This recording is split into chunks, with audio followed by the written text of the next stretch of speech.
researcher itu adalah peneliti gerakan sosial kalau Indonesia gitu. Jadi kenapa saya bisa sampai ke situ? Karena saya di IMM. Gitu. Aku mending ikut kampus mengajar atau aku mending ikut magang ini biar kuliahku bisa lebih ekspres, bisa dapat insentif tiap bulan gitu kan. Daripada saya ikut organisasi yang hanya cuma dapat capek, cuma dapat oke lah dapat jejaring, tapi jejaring itu juga nggak selalunya menguntungkan buat aku. Ada juga yang bahkan merugikan aku gitu kan. Akhirnya pergeseran itu kemudian sangat terlihat jelas gitu. Anak-anak sekarang atau mahasiswa sekarang cenderung lebih bersikap egoistik tadi terhadap sesuatu yang bersifat nirlaba.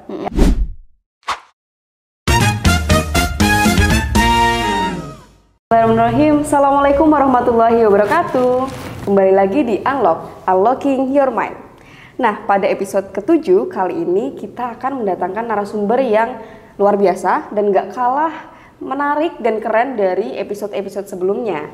Dan sudah bersama saya, ini karena dari IMM ya, kita manggilnya Imawati begitu ya. Imawati Nia Nur Pratiwi, apa kabar? Alhamdulillah, baik. Alhamdulillah. Ini juga Imawati ya. Iya, dan sebenarnya kalau semisal mungkin sedikit cerita ya, kita ketemu tuh malah bukan di IMM ya. Enggak, dulu. kita di mana? Di Singapura gak sih? Di Singapura dulu. Ya itu menurutku hal yang nggak pernah kepikiran dulu sebelumnya begitu ya, dan ternyata kita sampai sekarang malah masih terjalin ya komunikasinya yang baik. Silaturahim ya. Betul. Dan tahu nggak sih, Imawati Nia ini adalah ketum terpilih DPD IMM Jawa Tengah periode 2024 sampai 2026. Oke. Selamat ya sebelumnya Imawati Nia. Semoga bisa dibantu ya ke depan. Dibantu. Ya, ini berarti ketum Imawati pertama di Jawa Tengah. Pertama di Jawa. Di Jawa malah di Jawa, ya. Di Pulau Jawa dan di Jawa Tengah ini adalah yang pertama. Gimana perasaannya? Perasaannya luar biasa ya, nano-nano ya. Tidak bisa disampaikan dengan kata-kata untuk sekarang karena bagi saya ini adalah amanah dan ini adalah sekaligus sejarah ya. Artinya sejarah itu kan kalau kita menulis sejarah itu harus yang baik ya. Betul. Biar dikenang dengan baik. Nah, ini jadi hal yang perlu menjadi catatan bagi kita bersama. Semoga nanti catatan ini bisa berakhir dengan baik, sejarah yang baik juga. Oke, karena ini jadi satu sejarah begitu. Mungkin apa sih sebenarnya motivasi atau hal yang mendasari sehingga bisa bergerak sejauh ini begitu ya, dan memilih jalan ini gitu? Ya, sebenarnya dunia aktivisme itu adalah dunia sebagai passion, ya, hobi. Oke, siap, hobi ya. Jadi kalau kita menjalani itu sebagai hobi kan sesuatu dengan menyenangkan ya, artinya sesuatu yang kita suka atau sebuah passion tadi ya yang saya sebutkan di awal, bahwa kalau kita melakukan sesuatu karena menyukai, mencintai gitu ya. Mau kita capek, mau kita dijungkir balik, mau kita kemudian dihempaskan sejauh manapun ya, kita akan kembali lagi ke situ gitu ya. Karena ya kita emang hobi ya, namanya hobi. Kalau orang hobi tidur pasti kan dia akan kembali lagi tidur ya. Atau dia hobi olahraga gitu ya, pasti dia akan suka dengan dunia olahraga. Atau juga dia hobi misalkan bercerita atau berkisah. Pasti dia akan melakukan kegiatan-kegiatan yang cenderung ke arah sana gitu. Nah, saya termasuk orang yang suka dengan dunia aktivisme gitu ya, karena dunia aktivisme itu seakan menghidupkan hiroh ya. Artinya hiroh ataupun semacam ruh semangat kita itu kembali ketika kita kembali lagi beraktivisme atau dunia-dunia kesosial masyarakatan gitu. Oke. Tapi menariknya karena balik lagi tadi saya mengenal Imawati Nia begitu ya, bukan karena sosok dia sebagai aktivis begitu. Tapi kita sama-sama punya program ya, kita ikut acara di luar negeri dan ternyata loh IMM juga, dan itu langsung ya. Iya, jadi awal mulanya itu ya. Waktu itu memang sebenarnya ada salah satu lagi yang dari Jogja ya, kalau nggak salah ya, namanya Imawati Eli ya, itu dari Jogja. Ini halo Eli kalau nanti lihat ya. Ya jadi waktu itu memang saya diberikan informasi gitu. Ada loh lagi Imawati dari Solo gitu. Siapa gitu? Oh, ada Vika. Oke, nanti aku akan kenalan. ternyata kita bertiga dari background yang sama. Begitu. Jadi menurut saya adalah ketika kita menemui seseorang dalam background yang sama dalam satu tempat, bahkan itu di luar negeri ya, itu jauh dari negara kita, itu kan satu hal yang menurut saya adalah kita adalah satu rumpun yang sama dan kita punya background yang sama dan kita adalah keluarga, sehingga dimanapun kemudian ada kader Muhammadiyah di situ adalah ya itu keluarga kita semua gitu. Betul. Jadi podcast ini juga sekaligus kita jadi reuni ya. Ya, nostalgia ya. Nostalgia. Iya benar. Nah, tapi ngomongin masalah mungkin apa ya, bergelut di dunia aktivis begitu ya. Imawatinia ini juga mendapatkan berbagai penghargaan begitu, ini luar biasa, juara 3 lomba baca puisi, lomba ISE, ini nggak usah disebutkan satu-satu nih, kayaknya banyak gitu ya, lomba ISE, lomba karya tulis nasional dan lain sebagainya. Imawatinia juga punya banyak pengalaman organisasi di luar IMM. Jadi mungkin ini juga sedikit apa ya, unlocking your mind. Jadi unlock ini. Jadi kan kita membuka pikiran gitu, bahwa mungkin kader Muhammadiyah itu nggak jago di kandang aja. Mungkin nanti juga bisa sedikit dikasih spill begitu ya. Kenapa kok bergelut di Muhammadiyah dan terus berjejaring mungkin ya di luar Muhammadiyah juga begitu. Karya-karyanya juga banyak, sastra dan dinamika sosial, koran Haluang Padang, antologi cerpen dan lain sebagainya. Sangat banyak ya, ini banyak juga riwayat beasiswa yang didapatkan, pengalaman bekerja. Ini yang saya soroti, ini juga salah satunya social movement researcher ya di Good Growth Taiwan. Nah, ini mungkin juga bisa di-spill ke teman-teman audiens pengalamannya, kemudian kenapa bisa sampai di sana. Mungkin bisa ditanggapi terlebih dahulu. Iya. Sebenarnya apa yang tadi disebutkan oleh Mawati Vika atau Vika ya kita. ini bukan forum IMM ya. Aduh, Vika ya. Oke nih ya. Itu adalah pencapaian yang mungkin separuhnya ada di IMM atau di dunia aktivisme atau dunia organisasi gitu. Karena kalau nggak dari situ, saya mungkin tidak sampai ke ranah itu. Contohnya salah satu tadi di-mention adalah social movement researcher. Itu adalah peneliti gerakan sosial kalau Indonesia gitu. Jadi kenapa saya bisa sampai ke situ? Karena saya di IMM. Gitu. Waktu itu saya masih di bidang Imawati kan. Di periode kemarin saya adalah ketua bidang Imawati DPD IMM Jawa Tengah dan saya kebetulan diradar oleh salah satu researcher dari Good Growth. Jadi Good Growth ini adalah salah satu NGO atau non-government organization yang mengurusi itu dunia pangan. Jadi bagaimana kemudian pangan Asia, jadi ini kan di Asia, bagaimana kemudian pangan Asia itu bertumbuh dilihat dari pergerakan sosialnya. Itu waktu itu ada sekitar 8 negara ya dari ASEAN, kemudian dari Asia maksud saya, dari Asia salah satunya adalah Indonesia dan kebetulan dari Indonesia adalah saya sendiri. Jadi dari Filipina itu 2 orang, dari 2 orang researcher, kemudian dari Kamboja itu 3 orang researcher, Vietnam itu 1 orang juga, dari Malaysia itu 2, kemudian dari Hong Kong waktu itu juga ada sekitar 5 orang researcher dan dari Indonesia kebetulan saya. Dan saya ditugasi untuk meneliti gerakan sosial termasuk Muhammadiyah, NU, kemudian ada juga kalau ada beberapa NGO yang lain ya, kayak misalkan gerakan bumi, gerakan Ibu Bumi. Nah, gerakan Ibu Bumi itu adalah gerakan yang di situ sebenarnya gerakan perempuan, tapi mereka itu mewadahi perempuan-perempuan yang aktif sebagai petani. Jadi gerakan Ibu Bumi itu sebenarnya gerakan petani perempuan yang itu berfungsi untuk menyelamatkan pangan Asia, sederhananya kayak gitu. Nah, akhirnya singkat cerita saya di hiring oleh salah satu project directornya di sana, namanya Ella Wong. Waktu itu saya interview researcher ini dan kemudian saya lolos sebagai salah satu researchernya dan dikontrak sekitar 5 bulan waktu itu untuk meneliti gerakan sosial di Indonesia dan impactnya apa sih untuk ketahanan pangan Asia. Nah, ternyata kalau kemudian kita melihat gerakan sosial ataupun pergerakan sosial dunia aktivisme tadi, banyak sekali dampaknya, bahkan ke ranah pangan gitu loh, yang sebelumnya kita nggak pernah kepikiran kan. apa sih hubungannya dunia aktivisme organisasi sama ketahanan pangan? Ternyata dari kebijakan-kebijakan NGO itu yang kemudian akhirnya ke pemerintah, kemudian tokoh-tokoh yang ada di NGO itu dan punya kebijakan juga, dia ternyata punya ranah yang kemudian akhirnya bisa meregulasi ya ranah-ranah pangan termasuk ke petani, kemudian nelayan bahkan ya, dan juga itu ranah-ranah yang sebelumnya tidak sampai gitu. Betul. Tuh, gitu sih. Itu mungkin salah satu pengalaman yang berawal dari dunia aktivisme juga. Gitu. Oke, jadi bermula dari hobi ya, kesukaan di dunia aktivis, organisasi, sehingga membuka cakrawala kita berpikir ya terkait ternyata bisa sejauh itu begitu. Yeah.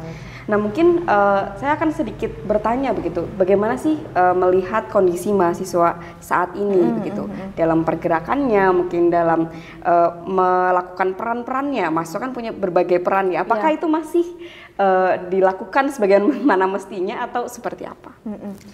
Kalau melihat mahasiswa hari ini itu kan sudah mengalami banyak sekali pergeseran ya. Kalau kita melihat bagaimana kemudian dunia berjalan gitu ya. Kalau kata anak-anak Gen Z itu bagaimana dunia berputar, kemudian ada banyak sekali kemudian sekarang dunia teknologi yang semakin pesat ya, sehingga itu mempengaruhi pola atau sistem daripada pergerakan kemahasiswaan.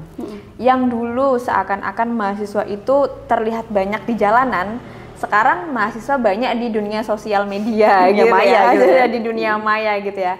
Yang dulu bakar ban kalau 90-an gitu ya, dunia 80-an yang dunia aktivisme reformasi dan sebagainya, bergerak di jalanan menggunakan lantangan-lantangan suara. Hari ini lantangan-lantangan suara itu berada di sosial media. Dan itu sebenarnya satu pergeseran yang kita sangat akui ya signifikansinya gitu dari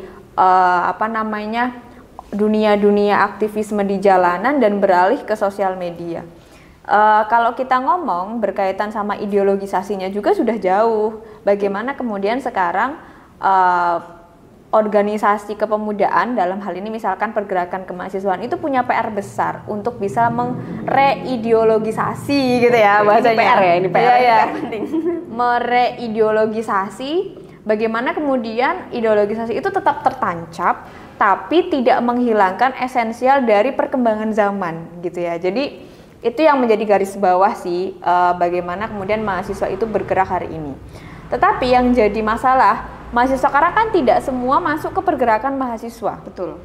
Ada mahasiswa yang hanya sekedar kuliah pulang dan scrolling media sosial tanpa kemudian itu berorientasi kepada misalkan pergerakan sosial atau apa. Yang itu akhirnya membawa efek domino ya, seakan-akan itu jadi satu mahasiswa menular ke mahasiswa yang lain kayak gitu ya, jadi efek yang menular gitu ya. Bagi mereka yang kemudian tidak punya aktivitas di luar kuliah, itu kan jadi semacam toxic toxic student gitu ya, yang itu akhirnya mengganggu konstelasi kemahasiswaan yang seharusnya dilakukan gitu. Harusnya mahasiswa sebagai agent. Kalau kita ngomong agent adalah controlling, kemudian tadi bagaimana mahasiswa itu punya perubahan kontribusi. Kalau hanya scrolling media terus tidak punya kontribusi apa-apa, terus dia jadi mahasiswa ngapain? Esensinya apa gitu? Apakah hanya sekedar mencari gelar atau hanya sekedar ikut kuliah dan dapat nilai? Saya rasa semua orang juga bisa tanpa kemudian harus kuliah kayak gitu. Dan tak rasa kalau kemudian mahasiswa hanya seperti itu ya keluarannya sama dengan yang tidak kuliah, hanya dia sebagai pengangguran yang bergelar sarjana kayak gitu ya. Jadi pergeseran sosial media ya pasca Covid sebenarnya pasca Covid itu berlangsung, kemudian 2019-2020 itu kita mengalami adaptation untuk dunia yang berubah dengan cepat itu, digitalisasi itu, yang itu akhirnya kita membuat sistem baru yang muncul adanya Gen Z, Gen Alpha ya pasca 2000-an ke sana kan pola pikirnya juga sudah sangat berbeda. Kalau dulu kita menganggap sesuatu yang menekan itu adalah untuk kebaikan. Misalkan kita dipaksa untuk melakukan tadi gerakan-gerakan sosial kemasyarakatan di dunia masyarakat ya mahasiswa. Itu kan sesuatu yang baik. Tetapi sekarang contoh kecil, ayo terjun ke masyarakat, KKN deh kita ngomong ya. KKN di masyarakat itu hanya sebagai bahasanya kalau di kadang tuh ya Pak RT saya gitu, Pak Kepala Desa tuh bilang gini, anak-anak KKN sekarang tuh nggak berguna. Ya kan? Cuma bikin program, habis itu foto-foto, posting, selesai. Buat TikTok dan sebagainya. Itu tidak berdampak apapun di masyarakat. Sedangkan kalau kita ngomong hari ini, mahasiswa didominasi oleh mahasiswa yang seperti itu. Nah, bagaimana kemudian mereka berdampak? Ya harusnya dengan media sosial itu mereka bisa melakukan perubahan-perubahan. Contohnya dengan unlock ini kan gitu ya. Ini kan jadi produknya anak muda orang-orang Solo ya kan. Jadi Muhammadiyah Solo punya produk yang semacam ini yang itu menjadi salah satu contoh bahwa mahasiswa itu tidak sepenuhnya hanya sekedar scrolling media untuk hal-hal yang unfaedah, tetapi ada sesuatu yang bisa dibawa sebagai hal yang bermanfaat kayak gitu. Oke, menarik sekali ya. Jadi karena memang barangkali orientasi mahasiswa pun juga akan berubah ya seiring berjalannya waktu begitu. Dan tadi juga sempat dibahas bahwa ketika dalam konteks mahasiswa itu kan ada KKN ya, itu hanya formalitas aja begitu ya. Terus nggak ada esensinya, nggak ada dampaknya kepada masyarakat, dan bahkan masyarakat pun juga sudah menganggap bahwa mahasiswa nggak berguna juga. Nah ini kan jadi satu PR bersama ya begitu, untuk melihat gimana sih sebenarnya sekarang mahasiswa itu apakah masih menjalankan perannya dan tanggung jawabnya atau tidak begitu. Tapi dengan kondisi yang seperti ini sebenarnya apa yang bisa kita lakukan begitu ya, mumpung ini kita bisa memberikan semangat untuk teman-teman dan trigger gitu ya barangkali dari keresahan-keresahan ini sehingga membuat teman-teman mahasiswa di luar sana tergerak hatinya dan memiliki keresahan yang sama untuk bergerak begitu. Iya. Jadi ada satu hal yang perlu kita sadari ya. Mahasiswa kalau sudah terjun ke masyarakat itu dianggap bisa segalanya. Oke. Termasuk MC. Semuanya ya, all in ya. All in, pokoknya apapun yang kemudian ada di masyarakat, mahasiswa tuh harus bisa. Ya, harus bisa apapun itu. Ya, kalau kemudian itu yang dibutuhkan masyarakat. Sebenarnya kan masyarakat sederhana kan. Masyarakat, kita datang ke masyarakat, apa yang masyarakat inginkan, kita datang ke situ. Contohnya dengan kegiatan-kegiatan keagamaan, kegiatan-kegiatan dakwah kalau kita ranah dakwah ya. Atau kemudian ranah-ranah tadi misal teknologi, bantulah mereka yang mungkin punya usaha gitu kan, bagaimana bantu merebranding produk mereka, bantulah mereka yang nggak bisa mengajukan produk halal ya kan, halal untuk produk masyarakat, bantulah mereka. Toh sekarang juga itu kan difasilitasi negara dengan gratis, pengajuan NIB. Kalau masyarakat sekarang, kalau masyarakat desa mohon maaf ya, itu kan nggak peduli. Saya punya usaha, mau itu punya NIB, mau itu halal, mau yang penting laku. Betul. Padahal itu menjadi salah satu daya jual. Nah, kalau kemudian mahasiswa berpikir sampai ke situ, saya pikir semua masyarakat akan menerima dengan baik karena ya masyarakat kan banyak yang tidak bisa media sosial, apalagi masyarakat desa yang kemudian jauh dari hiruk pikuk teknologi kota gitu ya. Jadi kita hadir ke situ, bantulah mereka dengan sesederhana mungkin dan sebermanfaat mungkin untuk mereka. Apa yang mereka inginkan coba kita kasih kayak gitu. Oke, jadi organisasi juga menjadikan kita bisa berpikir kira-kira gimana sih apa yang akan kita lakukan ya. Inisiatif. Betul. Betul.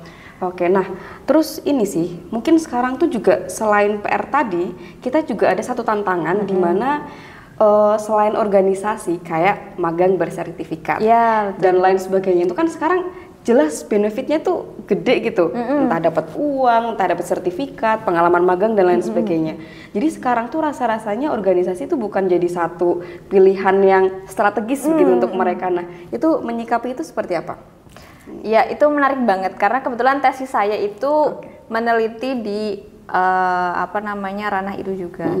Jadi saya kan kebetulan meneliti egoistic motivation sama altruistic motivation. Jadi itu bagaimana motivasi egoistik dan motivasi altruistik, atau kalau egoistik itu kan kita memberi dengan berharap imbalan. Oke. Ya Ada kan? benefit apa? Ada gitu benefit ya? apa? Kita mengabdi itu kan mengabdi ya. Ada Betul. magang-magang itu kan sebenarnya mengabdi ya. Tapi ada sesuatu yang kita dapat, entah konversi mata kuliah, entah kemudian uang ya, atau kemudian sertifikat yang nanti bisa dijadikan apalah dan sebagainya. Itu kan punya imbalan. Betul. Tapi beda dengan kita di organisasi yang kita memberi tanpa kita mengharap untuk kembali. Ada motivasi altruistik namanya kalau disebut. Jadi motivasi memberi tanpa mengharapkan untuk imbalan kembali ke kita. Apa sih sebenarnya yang bisa mempengaruhi itu? Ternyata ada nilai-nilai kemasyarakatan yang dipengaruhi dengan religious orientation. Oke. Jadi bagaimana kita bisa mengetahui sesuatu bermanfaat bagi kita atau tidak itu karena ternyata ada orientasi beragama. Nah, kalau kemudian sebenarnya kalau semua orang itu ada ranah itu, saya rasa mahasiswa pun akan sadar gimana sih kemudian menyikapi tadi ada magang, ada ada kampus mengajar ya kalau nggak salah ya, kampus kemudian merdeka dan sebagainya. Itu kan sebagai salah satu hal yang bagus, sepertinya bagus dan mereka jadi punya semacam experience untuk kemudian yang pendidikan, ada experience untuk mengajar, yang kemudian ada di industri, mereka punya experience di industrial untuk kemudian nanti bisa terjun ke pekerjaan profesional mereka. Tetapi dengan di situ, jadi ada beberapa hal yang kemudian tergeserkan tadi, nilai-nilai aktivismenya yang biasanya mahasiswa itu tadi ada sisi altruistik itu akhirnya mulai tergeser gitu loh. Tergeser dengan sisi egoistik tadi. Sesuatu aku mending ikut kampus mengajar atau aku mending ikut magang ini biar kuliahku bisa lebih ekspres, bisa dapat insentif tiap bulan gitu kan. Daripada saya ikut organisasi yang hanya cuma dapat capek, cuma dapat dapat jejaring, tapi jejaring itu juga nggak selalunya menguntungkan buat aku. Ada juga yang bahkan merugikan aku gitu kan. Akhirnya pergeseran itu kemudian sangat terlihat jelas gitu. Anak-anak sekarang atau mahasiswa sekarang cenderung lebih bersikap egoistik tadi terhadap sesuatu yang bersifat nirlaba ya, sesuatu yang bersifat nirlaba, sehingga dunia kemahasiswaan sudah mulai ditinggalkan, baik itu UKM ya kan. UKM sekarang sudah sangat mulai sepi. Kalau kita lihat persentase dari tahun ke tahun, UKM itu sangat menurun ya. Karena dirasa UKM itu tidak terlalu menguntungkan untuk kegiatan-kegiatan mereka, bahkan cenderung menghabiskan waktu kayak gitu, sehingga orang-orang atau mahasiswa sekarang cenderung tadi tidak mempedulikan hal-hal yang bersifat altruistik gitu dibanding hal-hal yang menguntungkan bagi diri dia gitu. Nah, ini juga jadi PR besar ya bagi organisasi, khususnya karena kita bergerak di IMM ya. Bagaimana nilai-nilai tadi yang kita jaga, yang harus kita lestarikan itu tetap sampai ke mereka, walaupun memang tantangannya besar ya. Yes, betul karakter sekali. mereka yang berbeda, cara pikir mereka yang berbeda begitu. Nah, kemudian mungkin ada nggak sih sebenarnya usaha-usaha yang dapat kita lakukan begitu ya, agar gini, jadi mungkin esensinya tuh harus sama gitu ya, atau nggak boleh dirubah, tapi kan metodenya, pengemasannya itu kan harus bervariatif mengikuti mereka. Nah, nampaknya IMM tuh masih kurang bisa begitu, jadi mungkin kita tuh terlalu fokus ke esensi, semisal ideologi dan lain sebagainya, tapi tuh kurang bisa mengemas, kurang bisa memberikan kepada mahasiswa baru, calon kader kita tuh ini loh sebenarnya IMM kayak gitu. Akhirnya IMM juga rasa-rasanya semakin kesini kehilangan profil, ya nggak sih? Ya, Profil kader IMM tuh sebenarnya kayak gimana? Itu mungkin yang juga jadi bias. Mungkin gimana tanggapannya?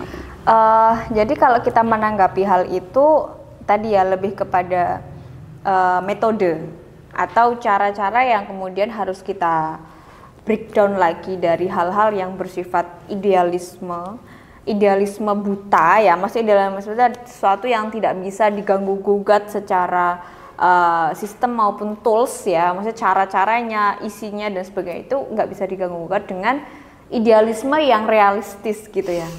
Kan ada hal-hal yang mungkin harus kita realisasikan secara realistis. Betul. Metode itu harus kita perbaharui melalui banyak riset. Kenapa riset itu penting? Atau kemudian kita harus mengambil sesuatu itu harus by data gitu ya, karena Kalau kemudian kita mengambil sebuah metode tanpa kita mengetahui apa yang kemudian kita ambil metodenya itu, apakah dia kondisinya seperti apa, kemudian yang dibutuhkan seperti apa, kemudian cara yang pas seharusnya bagaimana. Artinya kita harus tahu dulu apa yang kemudian jadi permasalahan. Nah, dari riset itu kemudian kita tahu, dari data-data yang sudah kita kumpulkan, kita akan tahu bagaimana kita harus bersikap sebagai seorang mahasiswa. Terutama kalau kita ngomong hari ini adalah IMM gitu ya kan.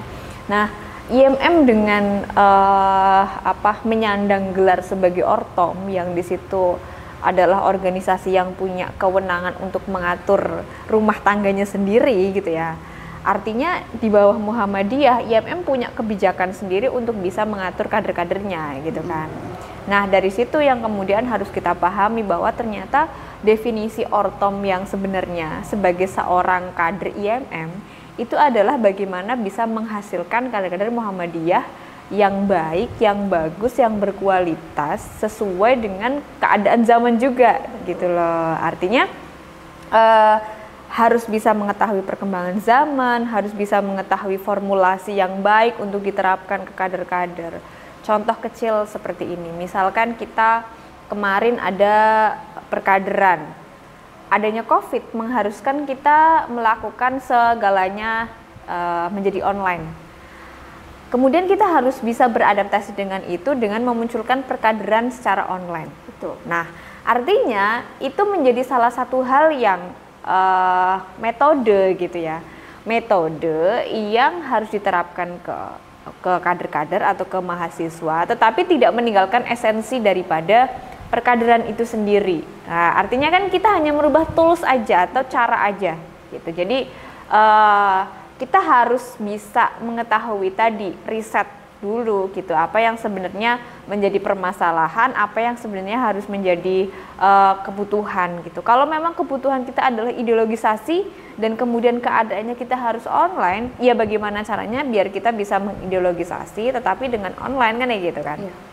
Jadi untuk sekarang dalam kondisi yang pasca COVID itu menjadikan mindset kita itu ya apa-apa online, apa-apa digitalisasi, apa-apa harus bisa dilakukan secara teknologi kayak gitu, sehingga beberapa macam kegiatan yang mengharuskan kita menggunakan teknologi atau based on technological kayak gitu ya, itu harus kita lakukan secara baik gitu, secara based on reality di lapangan seperti apa. Oke. Nah, tadi ketika wadah-wadah dalam bentuk organisasi itu juga semakin kesini kan semakin menurun ya minat dari mahasiswa begitu. Pertanyaannya adalah bagaimana mahasiswa ini bisa menemukan jati dirinya ya nggak sih? Ketika kita sedikit kaitkan ya dengan isu-isu yang saat ini mungkin kita rasakan begitu ya, belum lama kan juga presiden kita itu kan mengangkat staf sus begitu. Nah, ini kan harus bermula dari mahasiswa yang peka, mahasiswa yang kritis, mahasiswa yang berpikir kira-kira bagaimana sih sebenarnya kondisinya begitu, bukan mewajarkan kemudian ya udah ternyata seperti itu. Nah, ini kan juga berawal dari mahasiswa. Mungkin sebelum ke sana kita menyikapi isu-isu yang berkembang begitu ya. Mungkin gimana dari segi mahasiswanya dulu melihat atau dalam konteks merespon hal-hal tersebut. Nah, ini ya. Oke. Hadirnya 7 orang milenial yang kemudian dilantik oleh Bapak Prabowo kemarin pada momen pelantikan itu adalah salah satu bentuk sebenarnya appreciate gitu. Kita harus mengapresiasi anak muda dengan ide-ide yang fresh ya kan. Kalau kemudian dibandingkan dengan 7 penasehat ya, maksudnya penasehat yang sudah dilantik, ada salah satunya ada Luhut dan Pak Luhut dan sebagainya ya. Dibandingkan dengan Raffi Ahmad dan kawan-kawan, ada kemudian Muhammad Mardiono, kemudian ada juga Setiawan Ikhlas dan kawan-kawan itu secara pemikiran masih fresh. Artinya kreativitas, inovasi, kemudian arah gerak ya, secara energi anak muda itu kan lebih besar daripada kemudian kita melihat para orang tua gitu ya, sehingga hari ini sebenarnya apakah kita membutuhkan anak muda yang berjiwa aktivis atau hanya sekedar profesional aja gitu loh. Itu yang menjadi sebenarnya yang digarisbawahi itu, gitu. Karena apakah kemudian 7 orang milenial tadi adalah seorang aktivis? Kita lihat salah satu dari mereka adalah seorang public figure yang dia punya latar belakang jauh dari aktivisme, iya kan? Jadi kalau kita melihat kemudian hari ini, apakah kemudian anak-anak yang kemudian lahir atau mereka yang lahir dari dunia aktivisme itu masih layak nggak sih untuk menjadi seorang profesional, apalagi dilantik menjadi seorang staf sus presiden gitu kan? Ya, itu yang menjadi pertanyaan kita. Betul. Nah, yang jadi pertanyaan besar lagi, apakah kita sudah dibentuk ke arah situ atau belum? Oke. Itu juga pertanyaan besar. Secara perkaderan, kemudian secara pola pikir, kemudian secara pergerakan. Artinya apakah kemudian kita sudah diarahkan menuju situ atau tidak gitu. Apakah kemudian kita hanya berhenti pada ranah-ranah kalau kita ngomong di internal kita di Muhammadiyah, apakah kita hanya berhenti di Muhammadiyah saja? Tentu harusnya tidak gitu ya. Kalau kemudian kita melihat ada 7 milenial yang dilantik tadi, termasuk salah satunya juga ada Yovie Widianto ya. Itu di luar 7 orang stafsus, tapi dia adalah seorang musisi. Walaupun memang secara profesionalitas kita sudah tidak ragukan lagi keprofesionalitasan Yovie Widianto dalam bermusik ya. Artinya public figure itu juga dibutuhkan sebagai cerminan atau wajah Indonesia gitu. Kita lihat kayak gitu sebagai seorang pelaku seni gitu ya. Sehingga kalau kita melihat mahasiswa hari ini, banyak yang bercita-cita menjadi seorang stafsus sekarang ya, karena atau seorang yang duduk di pemerintahan, karena melihat ternyata orang-orang yang tidak berlatar belakang aktivisme juga bisa loh jadi peluang gitu punya peluang loh kayak gitu. Tapi apakah kemudian itu menggeser peluang teman-teman yang aktivis kayak gitu kan, itu juga pertanyaan. Tadi balik lagi, anak-anak yang terlahir dari aktivisme itu sudah belum dibentuk secara ideologi, pergerakan, kemudian tadi ya bagaimana dia harus bersikap sebagai seorang mahasiswa yang nanti terjun di masyarakat, baik di dunia kebangsaan maupun sekalipun dan sebagainya. Oke, berarti itu juga menjadi satu keprihatinan kita ya sebagai orang-orang yang terlibat gitu ya dalam organisasi, karena nampaknya dari data bahwa dari 7 staf milenial itu hanya 1 yang memiliki latar belakang sebagai aktivis pemuda, mahasiswa atau pelajar ya. Sementara 6 yang lain itu CEO, entrepreneur dan profesional. Berarti memang PR kita itu adalah barangkali memang belum maksimal ya membentuk atau menyiapkan mereka yang siap di jajaran sana begitu ya. Betul banget. Karena kalau saya melihat di kabinet Prabowo hari ini, beliau itu lebih cenderung untuk melihat profesionalisme. Beberapa kabinet, maksudnya beberapa menteri atau wamen itu dilihat dari sejauh mana dia berkiprah. Dan itu sebenarnya termasuk iklim yang positif juga untuk menunjang keprofesionalitasannya. Termasuk salah satunya adalah ada Prof. Tele yang secara usia mungkin tidak terlalu tua ya, tapi dia masih dengan konsep-konsep milenial, dengan konsep-konsep yang ramah Gen Z ya. Melihat bahwa hari ini masyarakat kita didominasi oleh anak muda atau kita sebut sebagai bonus demografi ya, yang digadang-gadang nanti pada tahun 2045 itu kita akan mencapai Indonesia emas gitu kan. Jadi kalau kemudian kita melihat apakah pada akhirnya kita menjadi generasi emas atau malah generasi cemas gitu kan, itu kan jadi kekhawatiran tersendiri ya bagi kita sebagai yang sekarang dalam usia produktif. Nanti di 2045 mau tidak mau kita menduduki posisi-posisi yang memang cukup strategis kayak gitu seharusnya, sehingga dari situ kita harus membekali anak-anak muda kita atau kemudian mahasiswa kita, termasuk kader-kader kita kalau kemudian kita lingkupnya ada IMM, dengan tadi konsep-konsep profesionalisme, kemudian konsep-konsep pengabdian juga ya. Kenapa kemudian 7 orang itu banyak didominasi oleh profesional dan juga para bisnis atau entrepreneur gitu ya? Karena secara pola pikir, mindset orang-orang entrepreneur ataupun profesional itu lebih cenderung kepada fokus on bidang yang digeluti gitu ya. Betul sekali, tidak kemudian secara umum general. Jadi mereka akan cenderung, kan di situ kan ada bidang-bidangnya kan. Contoh aja kayak Raffi Ahmad ya kan, dia kan ada di, kalau tidak salah di bagian kesenian ya, atau sebagai utusan presiden di ranah-ranah kesenian gitu. Sehingga kalau kemudian kita melihat Raffi Ahmad, siapa sih yang nggak tahu Raffi Ahmad di dunia seni gitu ya. Atau kemudian salah satunya itu ada Zita Anjani, itu kan di dunia pariwisata. Bagaimana kemudian Zita itu bisa bergelut di sana dengan konsep entrepreneurnya. Jadi bagaimana sih seorang entrepreneur ataupun seorang profesional itu menjadi seorang utusan presiden? Kan dia pasti fokus. Ya, berbeda dengan kemudian kita melihat aktivis hari ini. Betul. Gitu ya.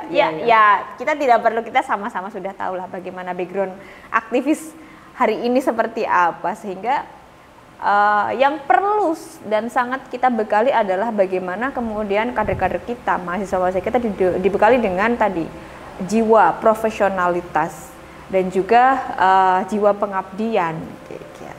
Oke, tapi sebenarnya walaupun mungkin keduanya itu bisa kita bentuk dalam satu profil yang sama begitu ya, maksudnya bukan memilih antara aktivis dan profesional, tapi takutnya yang nanti akan terjadi di masyarakat adalah kayaknya kita mending fokus di bidang profesional kita untuk menjadi sesuatu daripada kita fokus di bagian aktivis ya, atau di ladang-ladang aktivis ini untuk menjadi sesuatu.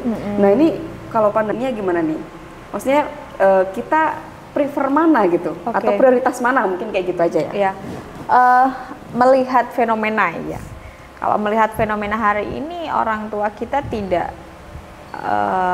banyak yang kemudian tidak melirik aktivis. Betul.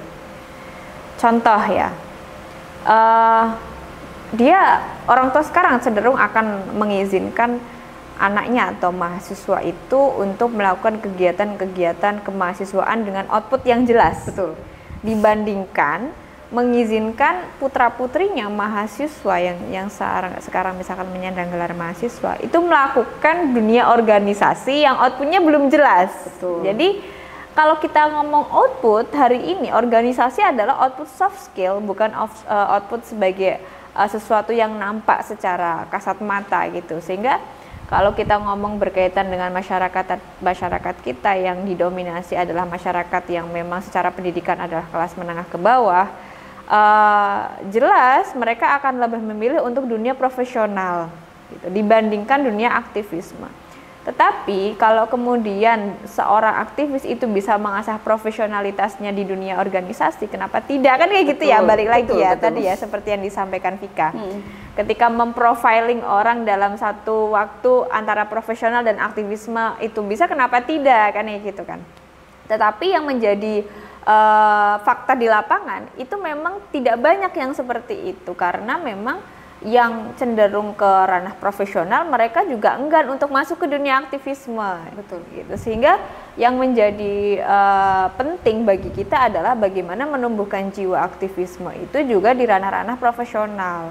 Tetapi kebanyakan karena secara personality itu sudah mapan dan sudah selesai, ya kebanyakan mereka tidak kemudian terjun ke ranah aktivisme ya, kayak gitu, karena sudah nyaman dalam posisi itu, sehingga profesional itu cenderung untuk stuck di posisi itu, tidak kemudian bisa berkembang di ranah-ranah lain yang kita sebut sebagai ranah-ranah aktivisme gitu.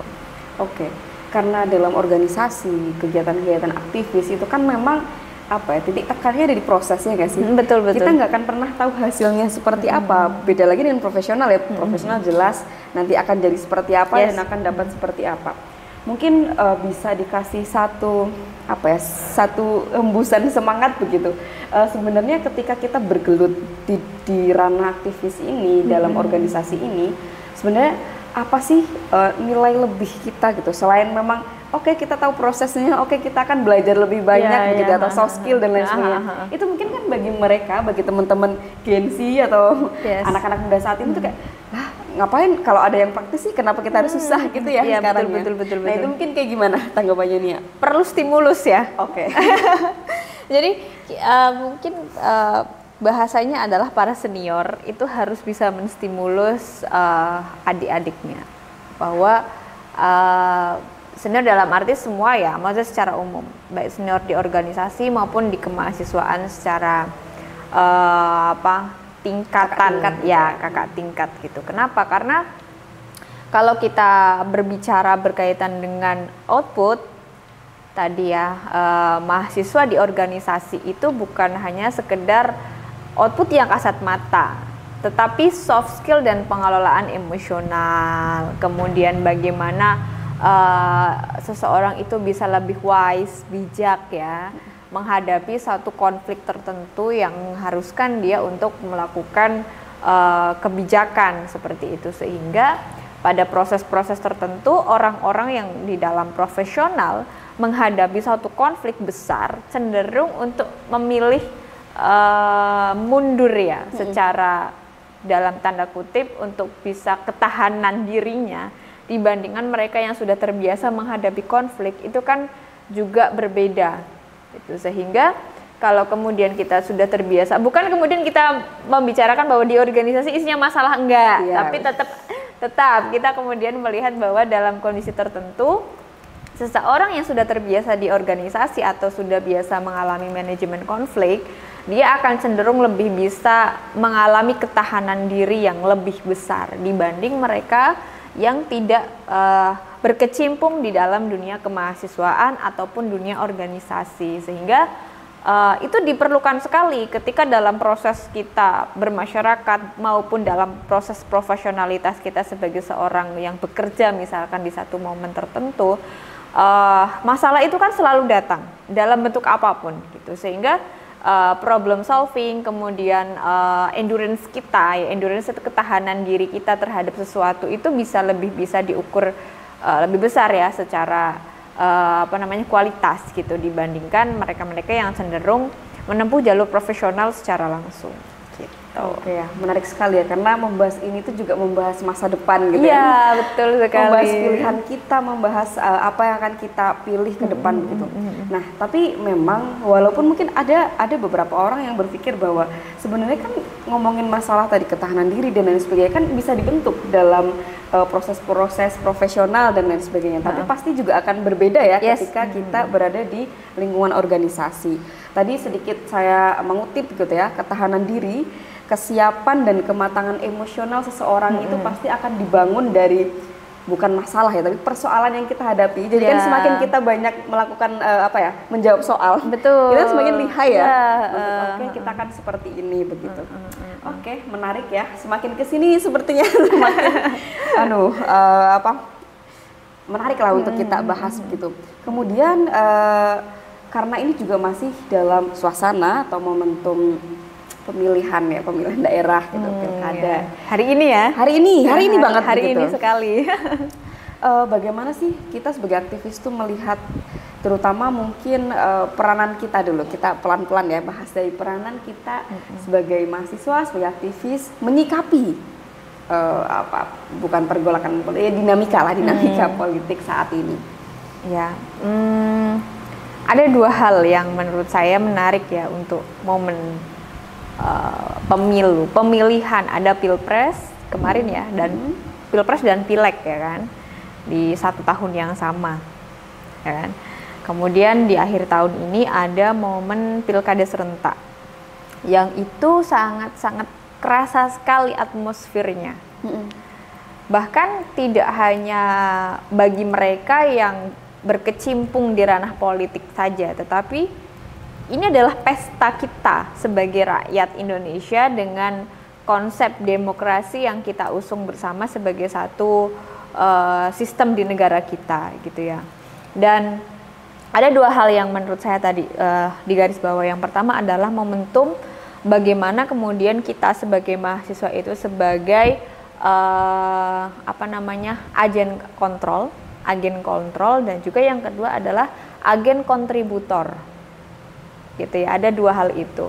Kenapa ada agen kontrol? Kita sebagai mahasiswa, sebagai seorang yang dianggap akademisi gitu ya, intelektual, harus punya kontrol ke arah situ. Bagaimana sih kemudian berjalannya pilpres, pileg, pilkada hari ini? Apakah sudah sesuai dengan konstitusi kita? Apakah kemudian itu sudah sesuai dengan kaidah di negara kita sebagai orang-orang di negara demokrasi? Apakah negara kita sudah memberikan hak yang sama kepada seluruh masyarakat kita? Apakah pemilu kita sudah luber jurdil, ya kan? Apakah pemilu kita sudah sesuai dengan kaidah-kaidah demokrasi yang seharusnya ada? Itu menjadi agen kontrol. Kita sebagai orang yang mengkontrol. Makanya kita bisa melalui pemantau pemilu ya. Termasuk IMM juga adalah salah satu pemantau pemilu, sehingga kita bisa memantau pemilu apakah ada terjadi kecurangan, kemudian adakah terjadi money politik besar-besaran misalkan ya, apakah terjadi tadi inkonstitusional terhadap regulasi yang terjadi di pilkada ataupun pilpres kemarin, sehingga momentum-momentum kemarin misalkan ada putusan MK, itu kan mahasiswa akhirnya turun dan sebagainya, itu kan menjadi salah satu momentum ya kita sebagai agen kontrol. Dan yang kedua adalah agen kontributor gitu ya. Apakah kemudian kita sebagai mahasiswa juga harus terjun di dunia itu? Saya rasa perlu. Kenapa perlu? Sebagai orang yang nantinya pasti akan bermasyarakat juga, kita tidak akan lepas dari kebijakan publik yang dibentuk oleh para pemangku kebijakan. Sehingga kalau kemudian kita tidak berkontribusi di ranah-ranah kebijakan itu, atau kita tidak berkontribusi di ranah-ranah politik untuk bisa mengambil ranah kebijakan, kita akan cenderung hanya menjadi korban gitu ya, korban kebijakan bahasanya kayak gitu ya. Nah, fungsi kontributor tadi atau fungsi kita sebagai orang yang berkontribusi tadi adalah memberikan kontribusi, kita mengirim kader-kader terbaik kita untuk bisa menjadi salah satu orang yang berperan dalam pilkada ataupun pilpres dan pileg kemarin, sehingga dari situ kita punya orang-orang yang kemudian bisa kita andalkan gitu untuk mengurusi ranah-ranah regulasi, sehingga dalam hal ini kita juga tidak menjadi penonton gitu ya, tetapi kita adalah pelaku juga, sehingga apa-apa yang kemudian menjadi output itu adalah juga peran serta kita. Nah, apakah kemudian mahasiswa harus di ranah politik? Tentu saya tidak menganjurkan 100%, juga tidak melarang 100% gitu, karena kembali lagi bahwa ranah-ranah itu kita perlu dan juga tidak bahasanya tidak harus semuanya juga gitu loh, sehingga orang-orang yang memang passionnya di situ saya anjurkan untuk tetap stay di situ dengan kebaikan. Begitupun orang-orang yang tidak suka di dunia itu ya, jangan kemudian menjustifikasi bahwa itu adalah dunia yang kelam, yang gelap gitu. Tetapi bagaimana kemudian menyikapi dunia itu dengan sesuatu yang positive thinking gitu. Oke, ketika nanti dia di situ semoga dia bisa membantu kita, atau kemudian di ranah itu semoga dia bisa berkontribusi untuk kita lagi. Jadi kita tidak kemudian membatasi mereka untuk berkembang, tadi berdiaspora kayak gitu. Oke, berarti dalam konteks ini mengawal itu bisa dari eksternal dan bisa dari internal. Betul. Ya, internal itu sebagai kontributor. Yes. Kalau dari eksternal berarti kan kita ngawal, gimana sih sebenarnya sudah sesuai atau belum, dan lain sebagainya. Betul. Jadi mungkin ketika kita berbicara gerakan mahasiswa, itu sebenarnya identik dengan gerakan politik juga. Nah, jadi sebenarnya mungkin wajar juga ya ketika ada sebagian dari mereka yang memilih jalur itu tadi ya, bidang itu tadi untuk mengembangkan dirinya begitu. Tapi gimana sih sebenarnya dengan gerakan mahasiswa yang terafiliasi dengan organisasi masyarakat ya, yang memiliki batas dengan kekuasaan? Dalam konteks ini adalah maksudnya sebenarnya gimana sih kita memposisikan diri bahwa kita sebagai mungkin anggota ya atau pengurus dalam suatu organisasi dalam kontestasi pemilihan politik seperti itu. Oke.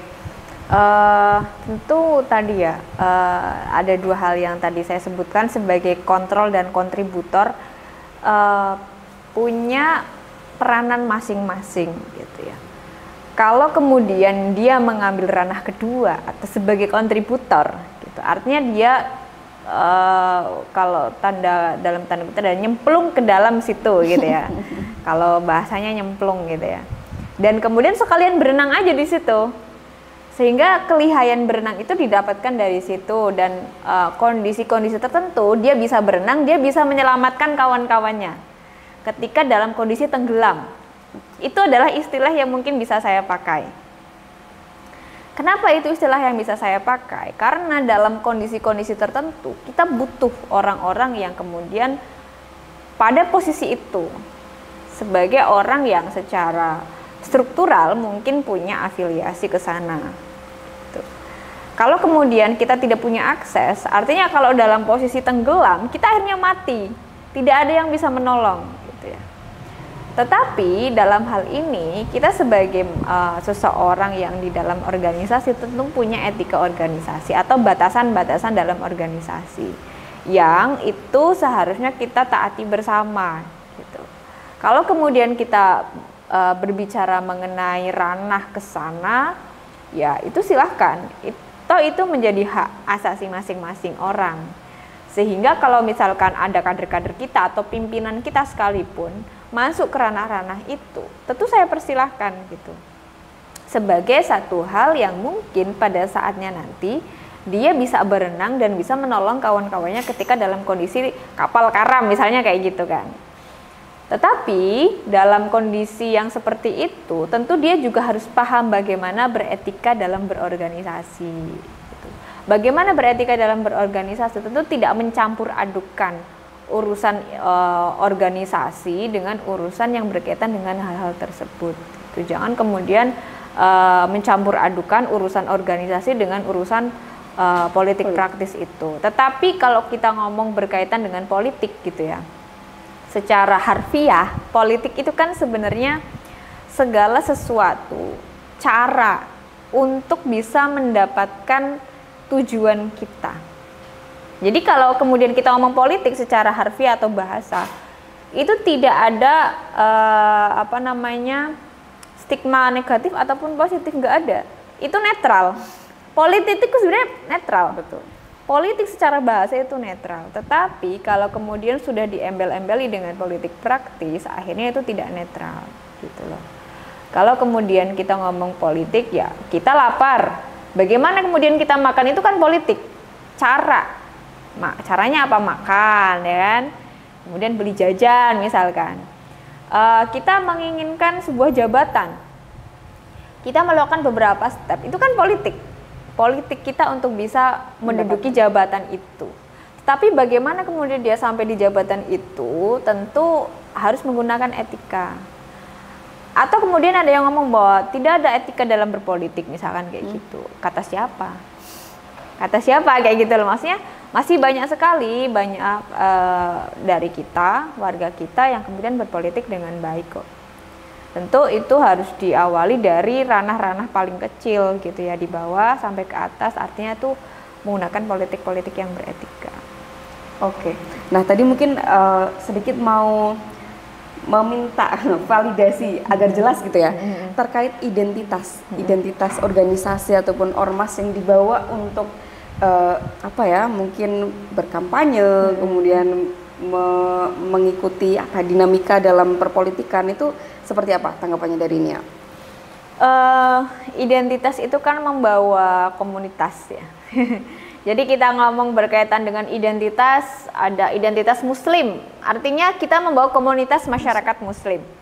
Ada identitas Konghucu, kita membawa masyarakat komunitas Konghucu. Ada identitas perempuan, kita membawa komunitas perempuan. Artinya kalau kita membawa sebuah identitas, tidak pernah akan bisa dilepaskan dari komunitas itu sendiri. Oke. Gitu. Nah, kalau sudah kemudian seperti itu, kita harus melihat bahwa apakah kemudian si orang ini yang membawa identitas dan kemudian di belakangnya ada banyak komunitas ini sesuai nggak dengan etika dalam berorganisasi. Gitu. Artinya kode etik dalam berorganisasi itu harus selalu kita pegang terus untuk bisa membedakan di mana kita harus menggunakan identitas itu secara politik praktis maupun secara netral kayak gitu. Oke, berarti etika itu terus melekat ya ke Betul. siapa yang membawa. Betul sekali. Tapi boleh? Ini aku menegaskan, Iya, boleh iya. atau tidak? Boleh. Boleh ya. Boleh. Menurut saya boleh. Kenapa boleh? Karena sekali lagi bahwa kalau kemudian kita bisa berkontribusi itu lewat identitas dan kemudian kita membawa komunitas, artinya komunitas itu kan punya keresahan atau punya permasalahan. Dan dia bisa membawa keresahan itu menjadi satu kebijakan yang baik, kenapa tidak? Oke. Gitu. Nah, mungkin ya karena pastilah ya untuk apa ya namanya ketika bergelut di dunia itu pasti juga ada orang-orang yang pro, ada yang kontra juga, betul. begitu.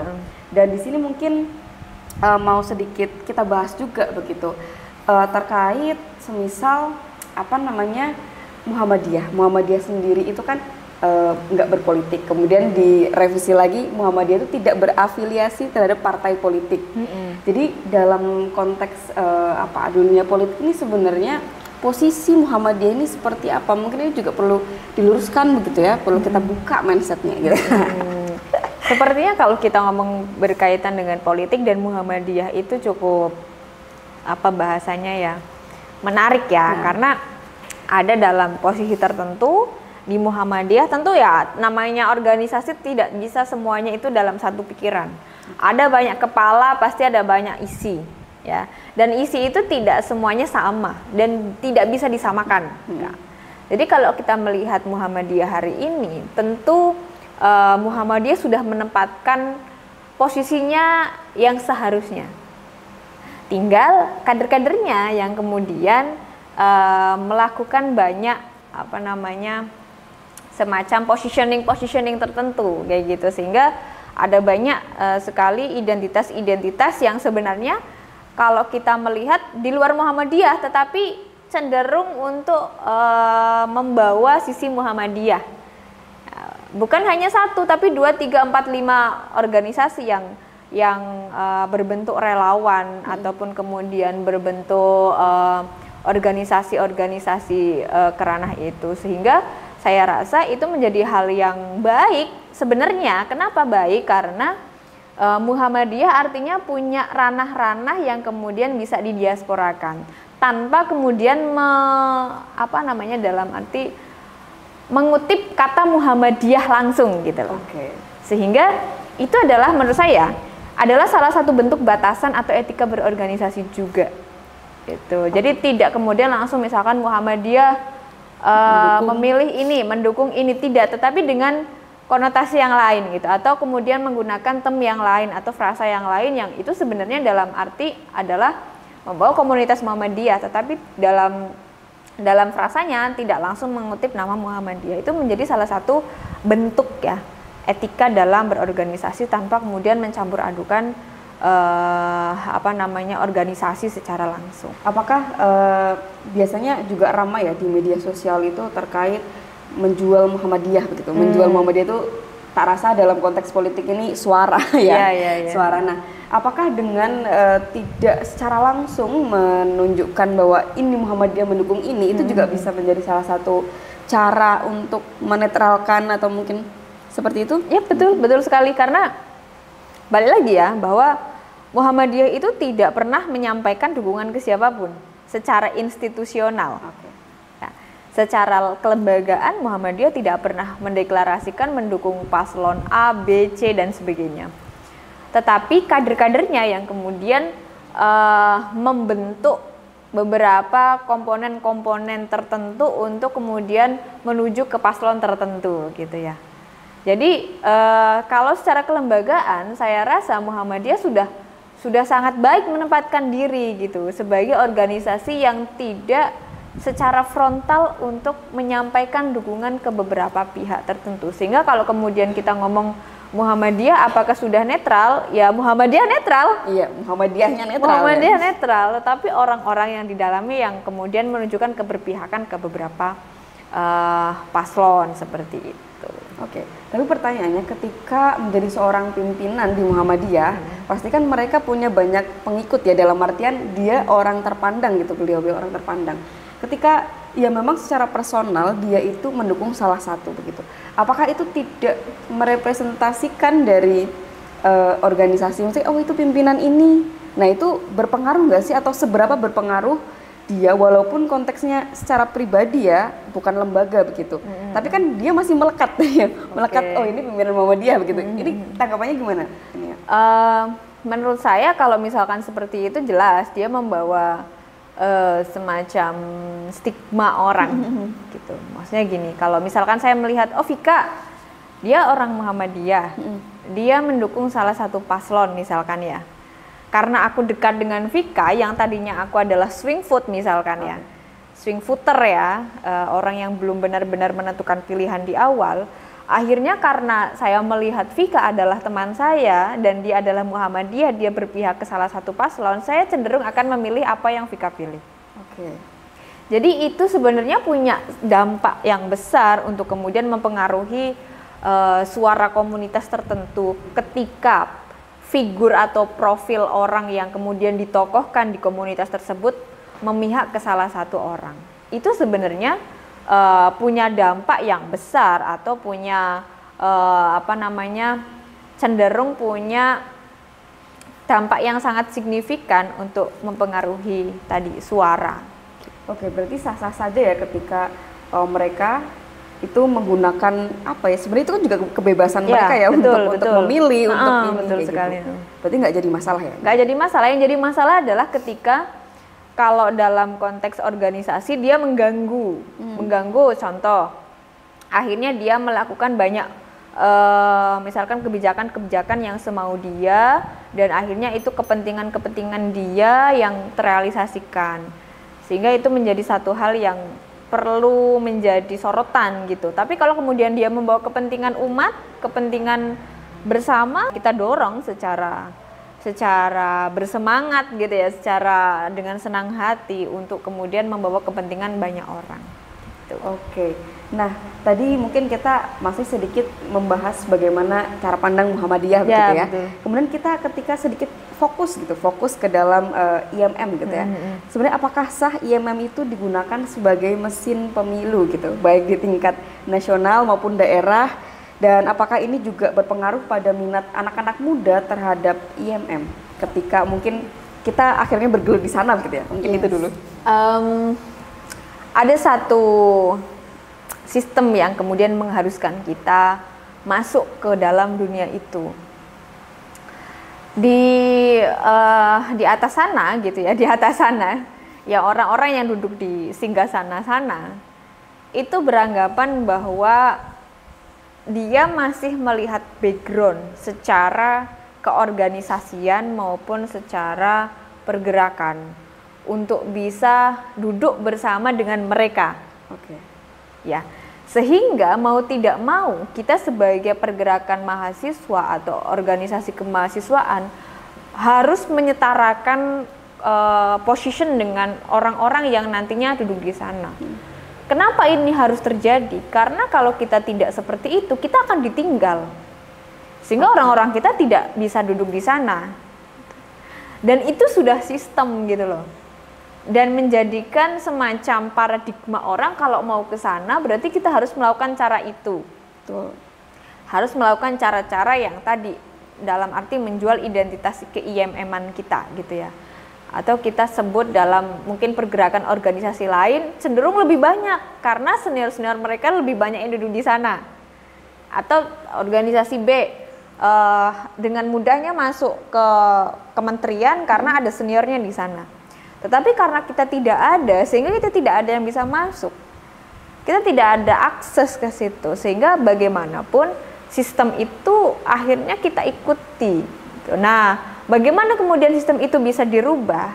Dengan merubahnya dari bawah. Dari bawah ke atas, sehingga ketika di atas itu sudah tidak ada lagi sistem seperti itu. Tetapi kalau kemudian dari bawahnya juga masih termindset seperti itu, sampai ke atas pun, kita masih dengan kondisi yang menjual identitas keorganisasian. Gitu. Harapannya juga teman-teman yang ikut atau terlibat dalam ranah-ranah politik itu masih berpihak pada orang-orang kecil, Betul. masih terus memperjuangkan nilai-nilai kemanusiaan. Intinya jangan sampai lupa ya dari mana dia dilahirkan, dari mana. Mungkin kalau misal kita di bawah kan masih kayak banyak ya keresahan-keresahan gitu. Harapannya sih ketika mereka itu masuk ke jajaran yang strategis itu tetap memperjuangkan nilai-nilai itu. Yes, betul sekali.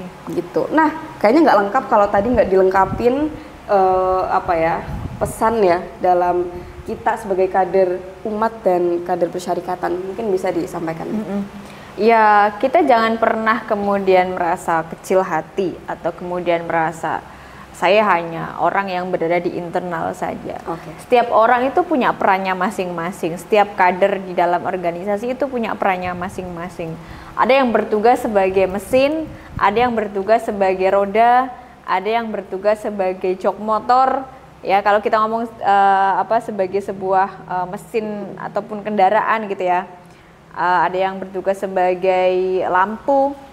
Jadi setiap orang di dalam tubuh Persyarikatan Muhammadiyah ataupun kita hari ini berbicara berkaitan dengan IMM gitu ya, berorganisasi, itu punya perannya masing-masing.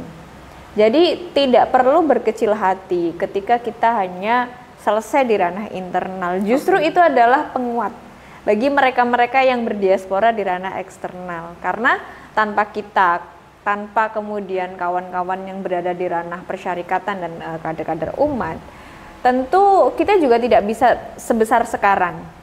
Ada penguatan organisasi, ada penguatan kemasyarakatan, ada juga penguatan terkait dengan kebangsaan, sehingga ini menjadi satu kesatuan yang tidak bisa dipisahkan, sebagaimana segitiga ya, jadi itu menopang satu sama lain. Jadi antara kader bangsa, kemudian kader umat dan persyarikatan menjadi satu hal yang tidak bisa dipisahkan satu sama lain. Dan ini menjadi PR bagi kita bersama, bahwa jangan sampai kemudian mereka yang ada di ranah kebangsaan mengecilkan yang di ranah persyarikatan. Pun sama juga jangan sampai yang mereka yang hanya atau mereka yang lebih banyak di ranah persyarikatan kemudian meremehkan mereka yang di ranah kebangsaan. Dan kita semuanya punya peran yang sama gitu, punya peran yang penting.